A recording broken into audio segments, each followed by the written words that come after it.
जय श्री राधे दोस्तों। आइए सुनते हैं आज की कहानी। नर्मदा नदी के तट पर माहिष्मती नाम की एक नगरी थी। वहाँ माधव नाम के एक ब्राह्मण रहते थे। उन्होंने अपने विद्या के प्रभाव से बहुत धन कमाया। एक विशाल यज्ञ का आयोजन किया। उस यज्ञ में बलि देने के लिए एक बकरा मंगवाया जाता है। जब उसके शरीर की पूजा होती है तब उस बकरे ने हंसकर उससे कहा कि ब्राह्मण, इन यज्ञों से आपको क्या लाभ मिलेगा? इनका फल विनाशी तथा जन्म मरण प्रद ही है। मैं भी पूर्व जन्म में एक ब्राह्मण था। मैंने भी बहुत यज्ञ और अनुष्ठान किए थे और वेद विद्या में बड़ा प्रवीण था।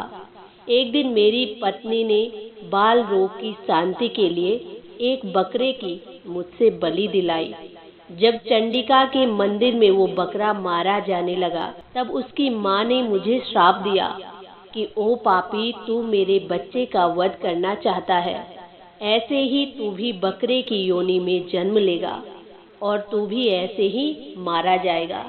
उसके फल स्वरूप मैं भी बकरा बन गया। यद्यपि मैं पशु योनि में हूँ, लेकिन मुझे अपने पूर्व जन्म की सारी बातें याद है। इस प्रकार पशुओं की बलि देकर हम उन पशुओं पर हिंसा करते हैं। हमें ऐसा नहीं करना चाहिए। ये अशुभ कर्म होता है। इससे हमारे कर्म जो हैं अशुभ हो जाते हैं। आध्यात्म के मार्ग से होकर हिंसा रहित पूजा पाठ और गीता पाठ ही इस संसार चक्र से छूटने का एकमात्र औषधि है। इसी पर मैं तुम्हें एक और बात बताता हूँ। एक बार सूर्य ग्रहण के समय कुरुक्षेत्र के राजा चंद्र शर्मा ने बड़ी श्रद्धा के साथ काल पुरुष का दान करने की तैयारी की। उन्होंने वेद वेदांगों के पारगामी एक विद्वान ब्राह्मण को बुलाया और सपुरोहित स्नान करने के लिए चले गए। उसके बाद विधि से उस ब्राह्मण ने काल पुरुष का दान किया। तब काल पुरुष का हृदय चीरकर उसमें से एक पापात्मा चांडाल और निंदात्मा एक चांडाली निकली। चांडालों की वो जोड़ी आंखें लाल किए ब्राह्मण के शरीर में प्रवेश करने लगी। ब्राह्मण ने मन ही मन गीता के 9वें अध्याय का जप करना शुरू कर दिया और राजा ये सब कौतुक चुपचाप देख रहा था। गीता के अक्षरों से विष्णु दूतों ने चांडाल जोड़ी को ब्राह्मण के शरीर में प्रवेश करते देख लिया और झट से दौड़कर उनको पकड़ लिया।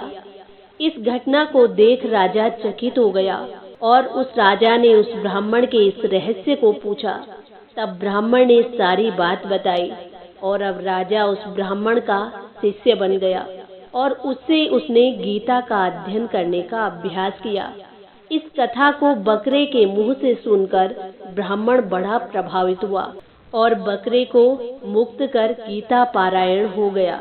किसी रोग के निदान के लिए जीव हत्या नहीं करनी चाहिए। तो दोस्तों, ये थी आज की कहानी। आशा करती हूँ आप सबको भी पसंद आएगी। इसी के साथ जय श्री राधे, जय श्री कृष्ण।